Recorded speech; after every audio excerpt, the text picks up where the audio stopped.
जय हिंद दोस्तों, स्वागत है आप सभी का यूपीएससी समाधान एंड रिसर्च प्लेटफॉर्म के बालासर एनालिसिस चैनल पर।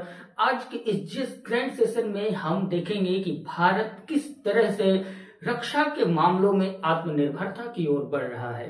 तो दोस्तों आइए विस्तार से समझते हैं कि भारत की उन्नति, भारत का विकास और भारत की तरक्की रक्षा के मामले में कितना हद तक आगे बढ़ चुकी है। तो सबसे पहली बात तो ये देखेंगे कि भारत ने हाल ही में हाइपरसोनिक मिसाइल का सफल परीक्षण किया है, जो कि हवा की गति से 5 गुना भी कहीं अधिक आगे जा करके मार कर सकती है। और इससे भी बड़ी बात यह है कि यह एक लंबी दूरी की जो है हाइपरसोनिक मिसाइल, जिसकी जो मारक क्षमता है यानी कि रेंज जिसको हम कहेंगे, वह 1500 किलोमीटर से भी कहीं ज्यादा है।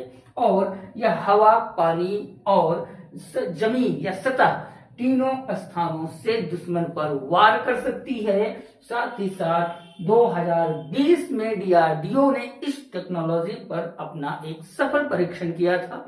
उसके बाद से डीआरडीओ ने इस पर काम किया और आज ये परिणाम है कि हाइपरसोनिक मिसाइल पूरी तरीके से युद्ध के क्षेत्र में लाने में सक्षम हो चुकी है।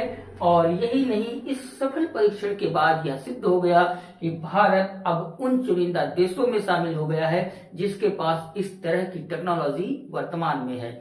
और इस टेक्नोलॉजी को रखने वाले दुनिया में मात्र 2 देश हैं, चीन और रूस। भारत अब तीसरा ऐसा देश होगा जिसके पास हाइपरसोनिक टेक्नोलॉजी वाली मिसाइल भी होगी। अमेरिका इस क्षेत्र में अभी प्रयास कर रहा है।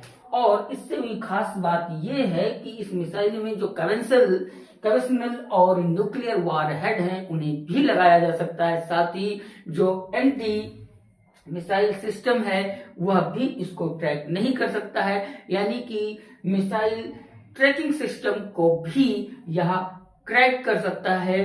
और यहाँ यानी कि अगर हम कहें तो अभी जो इजराइल के पास आयरन डोम और अमेरिका के पास जो हाल ही में बनाया गया यानी कि 1991 खाड़ी युद्ध के बाद बनाया गया मिसाइल एंटी मिसाइल सिस्टम है, उसको भी यह क्रैक कर सकता है। और साथ ही साथ इसको ना तो आसानी से पकड़ा जा सकता है और ना ही आसानी से इसे मारा जा सकता है। यानी कि यह मिसाइल पूरी तरीके से दुश्मन के परखच्चे उड़ा देने में सक्षम है। और इस सक्षमता को देखते हुए भारत आत्मनिर्भरता की ओर रक्षा के मामलों में काफी हद तक आगे बढ़ चुका है। तो दोस्तों सेशन को यहीं विराम देते हैं। आपसे फिर मिलेंगे अगले नए जीएस ग्रैंड सेशन में नए टॉपिक के साथ।